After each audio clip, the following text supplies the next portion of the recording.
भगवान विष्णु के साथ कहो तो सगाई कर, और वो तैयार है, बस तुम्हारी हाँ वहां। और कितने सुंदर है, 4 हाथ, शंख चक्र गदा पद्म किरीट कुंडल वैजयंती माला सांवले सलोने कितने। और वो भोला बाबा वो गले में सांप लपेटे हुए। अब बताओ, आप पहनोगी गले में हीरों के हार और वो लपेटेंगे गले के में। आप करोगी शरीर में चंदन का लेप और वो लगाएंगे चिता की भस्म। आप पहनोगे पीतांबर, वो ओढ़ेंगे बाघंबर। क्या समझ में आई? आपके सिर पर इतना दिव्य मुकुट होगा, उनके मस्तक पर सांप होगा। सांप भी तो रहता ना ऊपर पर। मेल नहीं। हमारी बात मान लो, भगवान विष्णु से शादी कराओ, जीवन सफल हो जाएगा। और नहीं तो लोग यही कहेंगे कि आखिर तो ये पर्वत की बेटी थी। पर्वत तो जड़ है, तो बेटी में बुद्धि कहां से आ जाएगी? जड़ की बेटी भी तो की बुद्धि भी तो जड़ ही होगी ना। बस करो महाराज, बस करो, बहुत। शास्त्र कहते हैं दोनों की निंदा नहीं सुनना। और आप हमारे सामने पहले हमारे गुरु की निंदा और फिर हमारे भरतार की निंदा, हमारे होने वाले पति की निंदा। आप कान खोल के सुन लो। आप कहते हो कि हिमालय की बेटी हो जड़ की। हिमालय में पत्थर और पत्थर से सोना निकलता। सोना को जितना तपाया जाए उतना ही चमकता है। पत्थर से पैदा होने वाला सोना जितना तपाया जाए उतना ही चमकता है। तो फिर हिमालय से पैदा होने वाली पार्वती, जितना शंकर दूर रहेंगे उतना ही ज्यादा हमारी तपस्या बढ़ती जाएगी, चमक हमारी बढ़ती जाएगी, हम अपना तप छोड़ेंगे। और आप कहते हो कि विष्णु बड़े सुंदर हैं और शंकर ऐसे। ठीक है, महादेव अवगुण भव। महादेव बोलो भाई, अवगुण भवन और विष्णु सकल गुण धाम। तो जाकर मन रम जाहि सनो ताहि ताहि सन कहा। है विष्णु हजारों गुणों के भंडार और हमारे भोले बाबा दोषों के भंडार। लेकिन हमारा मन उनमें लग गया। जहां गुण देखकर प्रीति होती है वो स्थायी नहीं होती।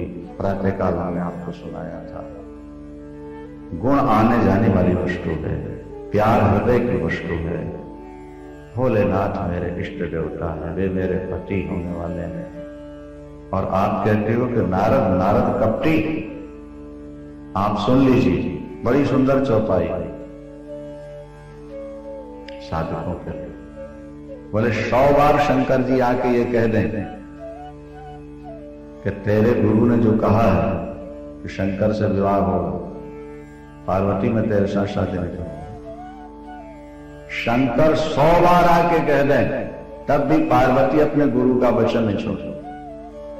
ताजा होना नारद कर उपदेशु, ताजा होना नारद उपदेशु। आप कहें 7 बार महेशु, आप कहें 7 बार महेशु। शंकर स्वयं 100 बार आके कह जाए कि शादी नहीं करूंगा, फिर भी पार्वती अपने गुरु के वचन को ताजाओ न नारद कर उपदेशु। मैं अपने गुरु के उपदेश को त्याग नहीं सकती। 100 बार शंकर। और ये भी समझ लो, कान खोल के आप सुन लो, मेरा तप कब तक चलेगा? बोले जब तक शिव मिलेंगे। इस जन्म में नहीं मिले तो इसी तरह मर पड़ता। जन्म लेके फिर कब? अच्छा, अगले में भी नहीं मिले तो तीसरा जन्म, तीसरे भी नहीं मिले तो।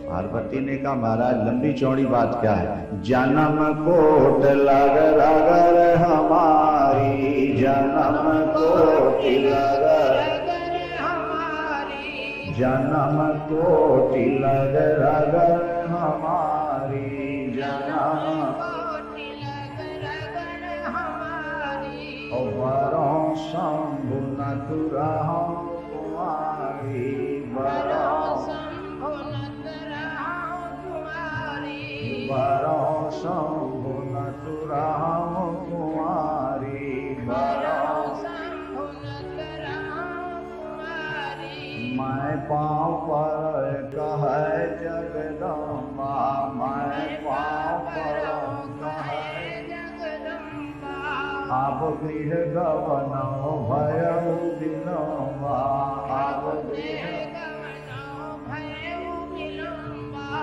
मैं आपके पैर छूती हूँ, आपको आए काफी समय हो गया, विलम्ब हो रहा, घर पधारिए, जल्दी जाइए। और अगर आपका संकल्प ही है शादी यहाँ से वहाँ लगाने का, तो संसार में बहुत सारी लड़कियां हैं, बहुत सारे वर हैं, उनका जोड़ा मिलाते रहो। हमारा तो नारद जी मिला चुके हैं, मिलेंगे तो उन्हीं से मिलेंगे, नहीं करोड़ जन्म तक कब करते रहेंगे। जब ऐसा कहा तो आकाश से पुष्पों की वर्षा होने लगी। जय जयकार हुई। सप्त ऋषि जो वेश बदल कर आए थे अपने रूप में प्रकट हो गए। तुम माया भगवान शिव सकल जगत नाय भवानी सिर चले पुन पुन और धन्य हो मातेश्वरी, धन्य हो। आपकी दृढ़ता, आपका संकल्प विलक्षण विलक्षण विलक्षण। जाकर भगवान शंकर के यहाँ पहुंचे, देखा बाबा समाधि। जाकर हिमांचल को सुनाया कि अपनी बेटी को वापस ले आओ, अब वापस आ जाएंगे। हिमांचल गए और वापस लेकर के आते हैं। यहाँ भगवान नारायण को, देवताओं को सप्तऋषियों ने सुनाया, सब देवता मिलके गए, देखा बाबा समाधि। भोलेनाथ को समाधि में बहुत आनंद, परमानंद। अभ्यास करो थोड़ा अंदर तक। अब कैसे इनकी समाधि खोली जाए, तब कामदेव को, और कामदेव से कहा कि जाकर समाधि खोलो। समाधि खोलने में हेतु काम। हम और आप समाधि लगाना चाहते, लगती नहीं, पर काम खत्म हो जाए तो समाधि खोलना चाहोगे तो खुलेगी। कल या परसों हमने बतलाया था कि लकड़ लोहे का स्वभाव है पानी में डूब जाने का। अगर वो पानी में तैर रहा है लोहा, तो निश्चित वो लकड़ी के साथ जुड़ा हुआ। नहीं समझ में आई बात आपके? लोहे का स्वभाव क्या है? पानी में, और वो पानी के ऊपर तैर रहा है, जिसका मतलब है कि उससे ज्यादा मात्रा में लकड़ी उससे जुड़ गई है। इसलिए वो, अगर लकड़ी से हटा दिया जाए, हमारा मन भी डूब जाने वाला है, अंदर समाधि में जाना चाहता है, लेकिन कामनाओं की लकड़ से ऐसा हमने बांध दिया है तो बेचारा ऊपर ही ऊपर रहता है, नीचे जा ही नहीं पाता। जरा कामनाओं का त्याग करो। जहां तुम्हारे मन में एक बार ये संकल्प उठ जाए, हमें कुछ नहीं चाहिए, बस समाधि की ओर आपकी प्रगति शुरू हो, मन आपका अंदर की ओर जाना पड़ा, कुछ नहीं चाहिए, बस कुछ चाहिए तो गदाई है, और कुछ नहीं चाहिए तो खुदाई है। बोलो शंकर भगवान की। कुछ चाहिए तो गदाई, और कुछ नहीं चाहिए तो खुदाई। ये खुदा का, खुदा नहीं चाहिए। समाधि जब शाम तक सिर में दर्द होने लगता है, भोजन किया, शरीर टूटने लगा, तो हर व्यक्ति कहता है अब कुछ नहीं चाहिए, अब हमको सोने दो। और जब कुछ नहीं चाहिए तो गहरी नींद आती है, और जब गहरी नींद आती है तो आनंद भी गहरा होता है। कुछ नहीं चाहिए, नहीं, मन अंदर गया कि नहीं? आप लेट जाओ और आपका मन कुछ चाहता हो तो गोली खाने के बाद भी नींद नहीं आती। क्या? और कुछ नहीं चाहिए, तब भोजन करते। एक सज्जन ऐसे थे कि भोजन करने के बाद उनके हाथ उनकी पत्नी धोया करती। वो भोजन करते, उनके हाथ, और खाते ही खाते उनको, और वहीं बगल में बिस्तर बिछा रहे, वहीं लौटा था, हाथ कर। संकल्पों का अभाव। भगवान शंकर समाधि में कौन खोले? गहरी समाधि लग गई। आजकल शादी की उत्सुकता मन को बाहर ही बाहर रख गई। काम ही मन को बाहर निकालता है। बुद्धि लगा कर सुनो, एक ही उपाय है, काम को भेजो। काम को भेजा, काम पहले तो तैयार नहीं हुआ, पर फिर उसने सोचा कि शंकर की समाधि नहीं खुली, देवताओं को इतना कष्ट होगा, समाधि खोलता हूं तो मरना पड़ेगा। पर जो परोपकार में मरते हैं, संत उनकी प्रशंसा करते हैं, वो बिना तप किए भी सिद्ध हो जाते। परहित लाग तजे जे देही, तो संतत संत प्रशंसा देते। परोपकार में जीवन दे दो, बिना तप किए वैकुंठ जाओ। बिना तप किए वैकुंठ जाने का फार्मूला परोपकार में देह त्याग। कामदेव चला, संक्षेप में चर्चा करें तो सोमनाथ जी भजन सुनाएंगे बढ़िया से। बारात का सुनाओगे नहीं? हाँ, अच्छा। तो महाराज कामदेव चला, निश्चित हो गया कि मरना है। शिव विरोध ध्रुव मरण हमारा। काम भी समझता है शंकर पर विजय पाना असाधारण है। जो समाधि में पहुंच गया, जो स्वरूपनिष्ठ है, काम उसका क्या हुआ। और उसके बाद काम जब बढ़ा तो जैसे दीपक बुझने से पहले तेजी से बढ़ता है, इसी तरह कामदेव ने अपना प्रभाव दिखा दिया। सारे ब्रह्मांड पर उसने अपने बाण चला दिए। महाराज नर नारी जितने थे, स्त्री पुरुष पशु पक्षी कीट पतंग चर अचर, सब काम को बढ़।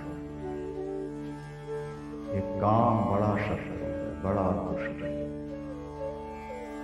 ये सोता रहे तो ही भला है, ये जाग जाए तो पहले बुद्धि को भ्रष्ट कर देता है, पहले विवेक को नष्ट करता है और फिर व्यक्ति से अनर्थ करता है। रामायण में लिखा भगवान गोस्वामी तुलसीदास जी ने, देख ही चराचर नारी में जे ब्रह्म में देखत।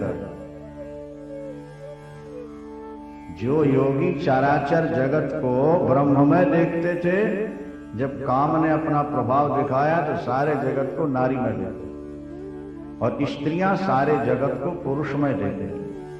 अबला बिलोक ही पुरुष में, पुरुष सब अबला में। वो भयानक स्थिति हुई कि तालाब का पानी निकल के तलाई में जा रहा, तलाई का पानी निकल के, और लता निहार नवे तरु शाखा। लता को देख के वृक्ष की डालें नीचे झुकती है, माने लता को पकड़ना चाहिए, और लता ऊपर उठने की कोशिश करती। जहां जड़ का यह हाल है, जहां अस दशा जड़न की बरनी, को कही सके सचेतन करनी। चेतन का क्या हाल? दो घड़ी के लिए महाराज जैसे कि तेल रखा हुआ भट्टी पर खौलता है, ऐसे सबके हृदय को खौला गया। उसने मर्यादाओं को तोड़ दिया। उस समय कोई बचा? बोले ऊपर वाले ने जिसको रख लिया वो बच गया, बाकी सब मर्यादा। जे राखे रघुवीर ते उबरते का। जब शंकर के पास पहुंचा और देखा समाधि, एक बात तो घबराया कि चला है कार्य सिद्धि के लिए। महाराज आम के पेड़ के ऊपर बैठ गया और अपना पुष्प धनवा, पुष्प का धनुष है किसका? कामदेव का। 5 बाण पहले सुना चुके हैं आपको। और जैसे उसने कान तक खींच करके बाण चलाया, भगवान शंकर का अंतर्मुख बहिर्मुख। और तब भगवान शंकर ने सोचा, मेरी समाधि को खोलने वाला कौन पैदा है?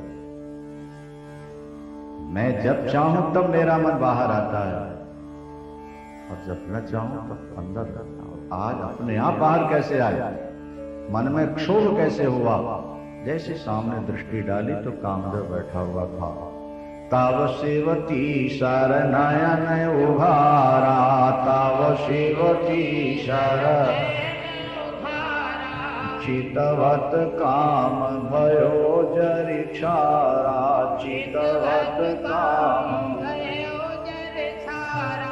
भगवान शंकर का तीसरा नेत्र खोल दिया और वो लाइट निकली, वो अग्नि निकली कि एक क्षण में कामदेव जल करके राख हो गया। सारे संसार में हाहाकार, हर क्रिया के दो रूप होते हैं।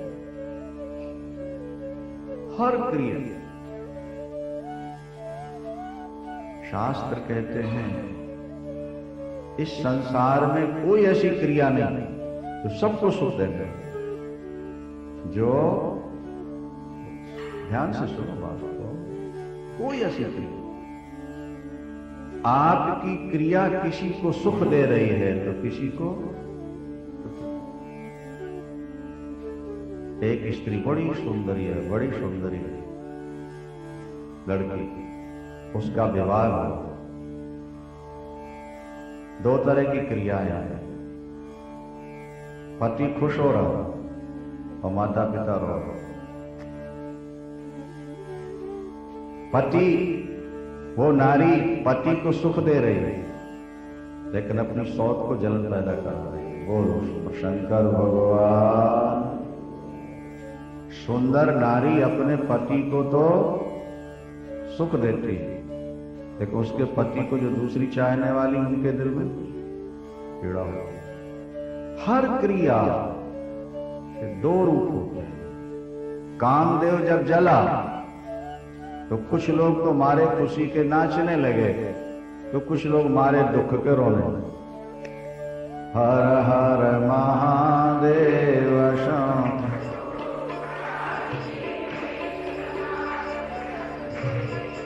हर हर महादेव शंभो, काशी विश्वनाथ गंगे।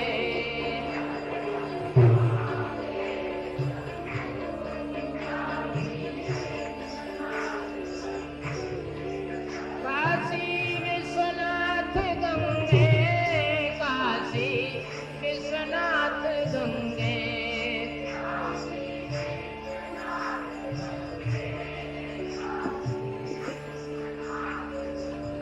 बोलो हर हर महादेव शंभो, काशी विश्वनाथ गंगे।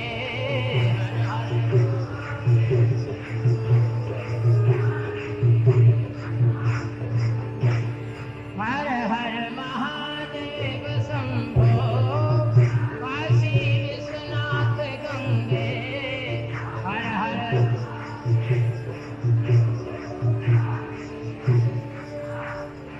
शंकर भगवान की। वर्षा से किसान अगर खुश हो रहा है तो ईंट और घड़े बनाने वाला रो रहा है। क्या फसल बढ़िया आ जाए तो किसान खुश हो रहा है, व्यापारी मायूस हो रहा है। फसल बढ़िया नहीं आई, किसान रो रहा है, साहूकार खुश हो रहा है, हमसे जब कर्जा लेंगे ब्याज मिलेगा, हमारा माल महंगा बिकेगा। हर क्रिया किसी को सुख देती है, उसी समय किसी को, समझ लो, भगवान शंकर ने काम को जलाया, उससे कुछ लोग तो बहुत खुश हुए और कुछ लोग बहुत दुखी हुए। कौन खुश हुए, कौन दुखी हुए?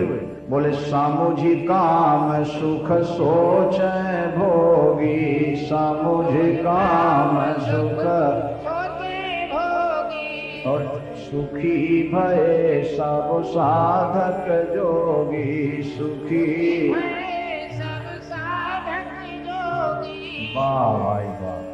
कामदेव समाप्त हुआ, साधक मारे खुशी के नाचने लगे। चलो, साधना में सबसे बड़ा जो कंटक है, बाधा है, वो खत्म हो गई। अब हम अनायास ईश्वर को प्राप्त कर लेंगे भजन।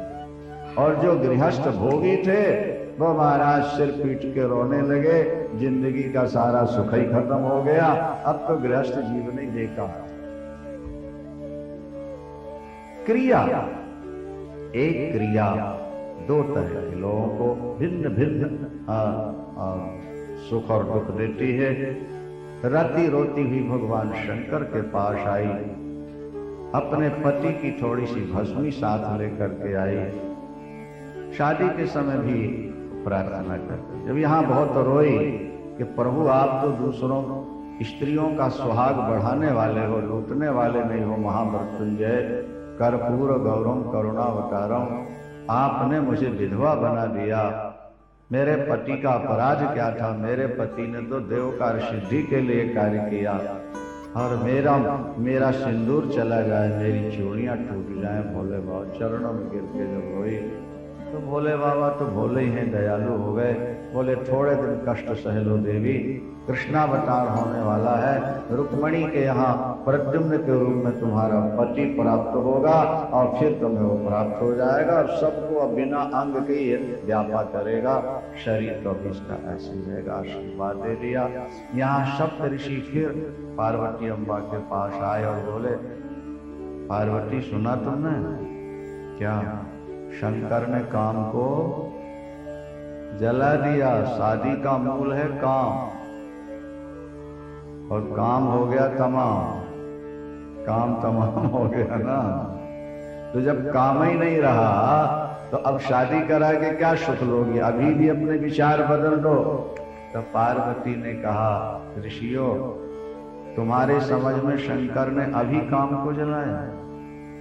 अभी तक वो विकारी थे, अब निर्विकारी हुए। अरे तुम्हारे जान काम अब जा रहा, और अबलक शंभु रहे सविकारा। हमरे जान सदा से योगी, आज अनबद्ध अकाम अभोगी।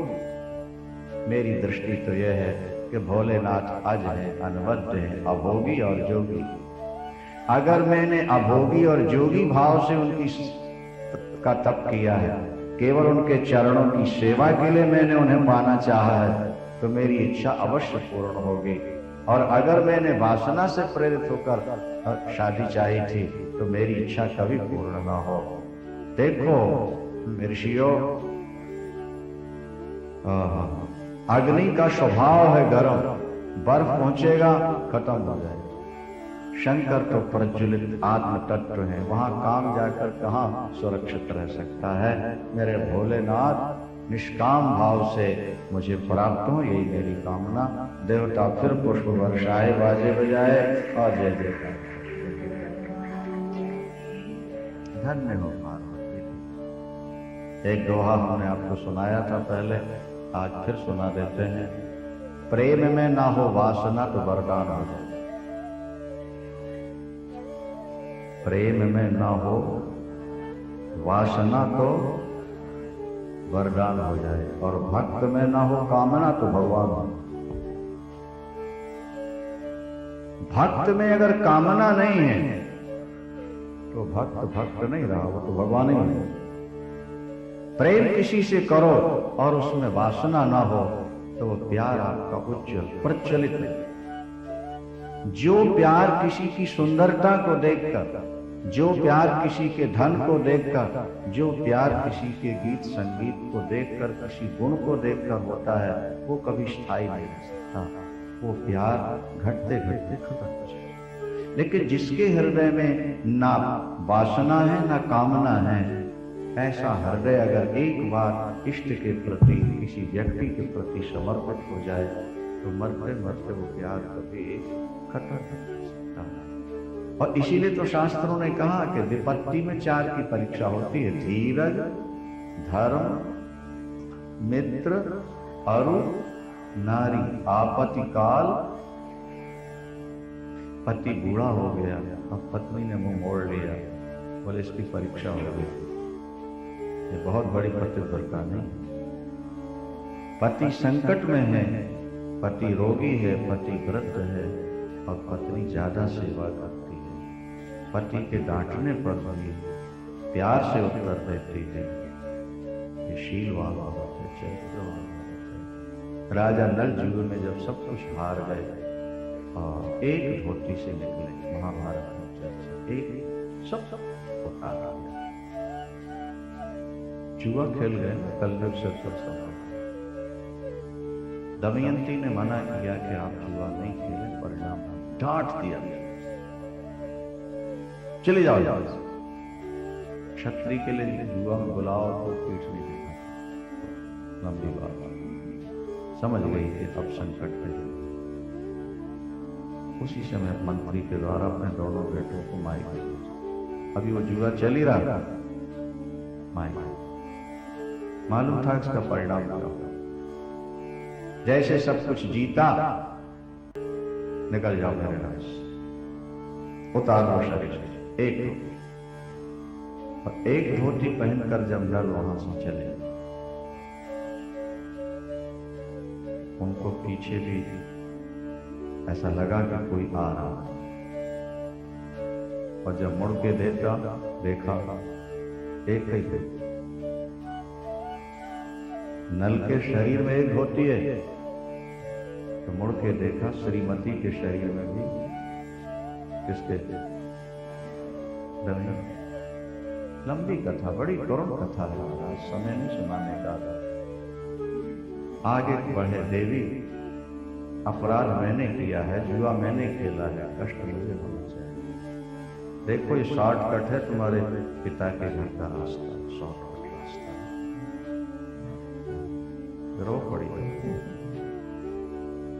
उसने कहा सब कुछ कहिए, लेकिन पिता के घर की राह नहीं दिखाई, मुझे सब मालूम है। आप वन में कष्ट भोगे और मैं घर में जाकर के सुख से आऊं। नारी का सीता जी ने भी यही नाम से कहा, लेकिन महाराज आगे चल के तो नल की धोती भी कबूतर पकड़ के ले गए। सुना है नहीं? देखा था होगा। बहुत ज्यादा भूखे थे, कबूतर चुग रहे थे, उन्होंने अपनी धोती खोली, डाल दिया। चलो आपातकाल, इन्हीं को मार मोड़ के कुछ तो वो चौंच में पकड़ करता ले गए। श्रीमान नारायण नारायण श्रीमन नारायण नारायण नारायण भजमन नारायण नारायण भजमन नारायण नारायण नारायण।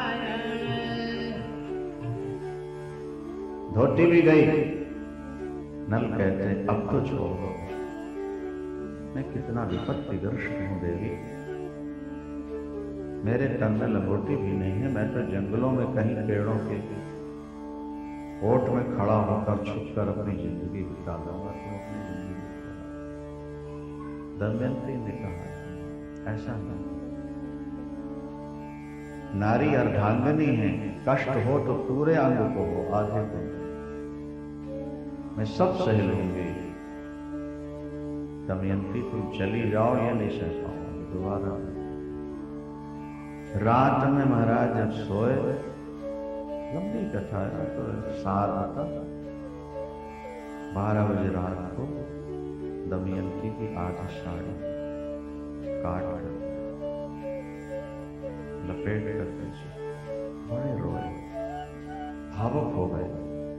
दमयंती तूने अपना धर्म नहीं छोड़ा, लेकिन तेरा कठोर पति तुझे जंगल में छोड़ के जा रहा है, और केवल इसलिए जा रहा हूं, मुझे मालूम है तू पतिव्रता है। वो तो सो रही थी, वो अपने आप ऊपर से बात, उसको तो पता ही नहीं चला। मुझे पता है कि तू पतिव्रता है, तेरा पातिव्रत तेरी रक्षा कर ले, देवता तेरी रक्षा कर ले। कठोर पति को माफ कर देना। जब तुम सोकर उठोगी, मुझे नहीं पाओगी, तो मुझे पता है कितनी व्याकुल होगी, लेकिन मजबूरी। तो जब गए और आंख खुली, क्या विलाप है दमयंती का। और अंत में जब दमयंती ने देख लिया कि महाराज मुझे छोड़ के सचमुच चले गए, तो उन्होंने कहा देवताओं तुम साक्षी हो, और महाराज अगर मेरी परीक्षा लेने कहीं छुपे हो और मेरी आवाज सुन रहे हो तो सुन ले कान खोल करके। जिस अवस्था में दमयंती को छोड़कर आप गए हैं, 100 वर्ष बाद भी मिलेंगे, उसी आधी धोती में लपटी ही दमयंती आपको मिलेगी, धोती नहीं बदलेगी। धोती 3.5 वर्ष बाद नल मिले दमयंती, आधी धोती पहने रही 3.5 वर्ष, दूसरा वर्ष। कथा लंबी है सज्जनों, लेकिन लिखा है कि प्रातः काल उठ के नल दमयंती का स्मरण कर दो तो कलयुग तुम्हें छुएगा। भगवान शंकर ने भूत प्रेतों को बुला लिया और बारात चली। यहाँ शिव पुराण में लिखा है कि जो पार्वती मंगल को श्रद्धा से सुनते हैं, पढ़ते हैं, उनके हर कार्य मंगल पूर्वक पूर्ण हुआ करते हैं, उनके घर सदा मंगल होता है।